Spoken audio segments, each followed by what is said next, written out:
تو اس کی ماں نے کہا کس بات پہ روتے ہو؟ جو عزت کی زندگی جینا چاہے اسے عزت کی موت کرنے کے لیے تیار رہنا چاہیے۔ وہاں سے وہ مراکش آ گئے، تو مراکش میں صورتحال ان کی یہ تھی کہ انہوں نے اپنے گلے میں فالج ہو گیا تھا، ایک پٹا لگا رکھا تھا، مسلمانوں امداد کرو اس بے کس شخص کی جو برسوں تم پر حکمران رہا ہے۔ اللہ یہ ساری صورتیں دکھاتا رہتا ہے کہ اسپین کا بادشاہ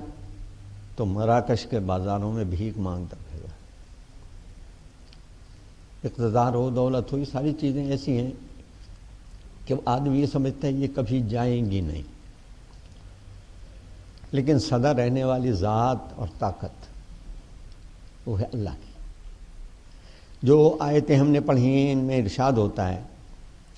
هو اللہ الذی لا الہ الا ہو، وہ اللہ وہی تو ہے جس کے سوا کوئی الہ نہیں، کوئی بادشاہ نہیں ہے، ایسا نہیں ہے کہ جو اس کے مقابلے کا ہو یا اس کے مقابلے پر چیز کی بات مانی جا سکتی۔ بادشاہتیں کمزور ہیں، ابھی ایک کمزوری کی بات میں نے آپ کو دکھا دی۔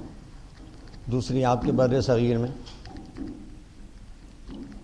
کہ معاہدے کے تحت بہادر شاہ ظفر نے ہتھیار ڈالے تھے، اسے گرفتار کیا گیا، اس کے سامنے ناشتے کا خون لگا کے بھیجا جس میں اس کے بیٹے کا سر تھا، وہاں سے گرفتار کر کے اسے رنگون لے گئے، مرتے دم تک وہ رنگون ہی میں رہا، مرا بھی وہیں، قبر بھی اس کی وہیں۔ بڑے افسوس کے ساتھ اس بات کو وہ کہتا ہے کتنا ہے بد نصیب ظفر، قبر کے لیے 2 گز زمین بھی نہ ملی کوئے یار میں۔ اور یہ کوئے یار میں زمین بھی خوش قسمتوں کو ملتی ہے۔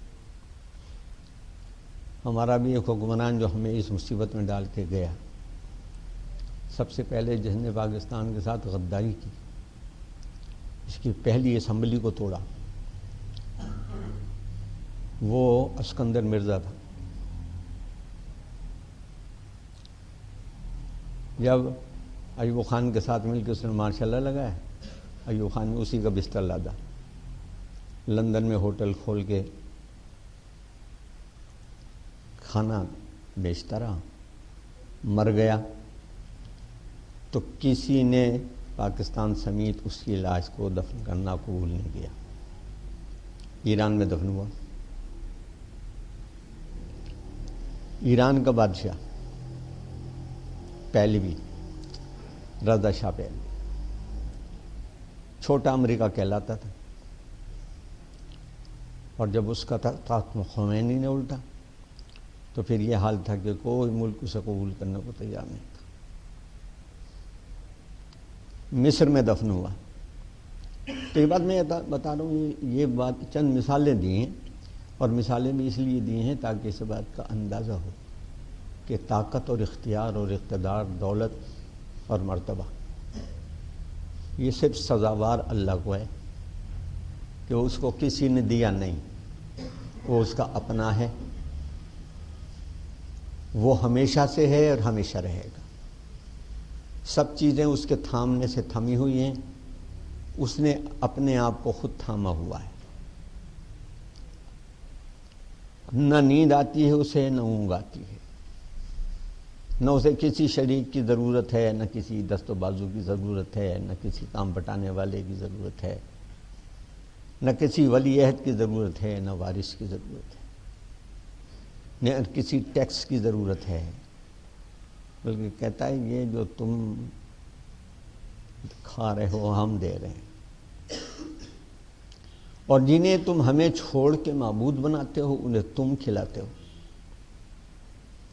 چاہے اس کا نام کوئی بھی ہو، بت رکھ لیں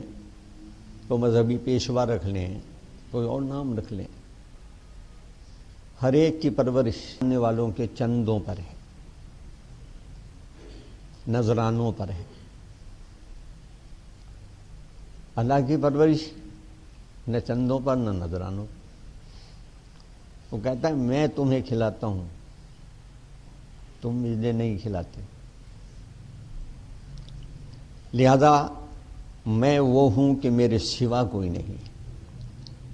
اور بادشاہ ایسا بادشاہوں کے تخت الٹ دیتے ہو، تاج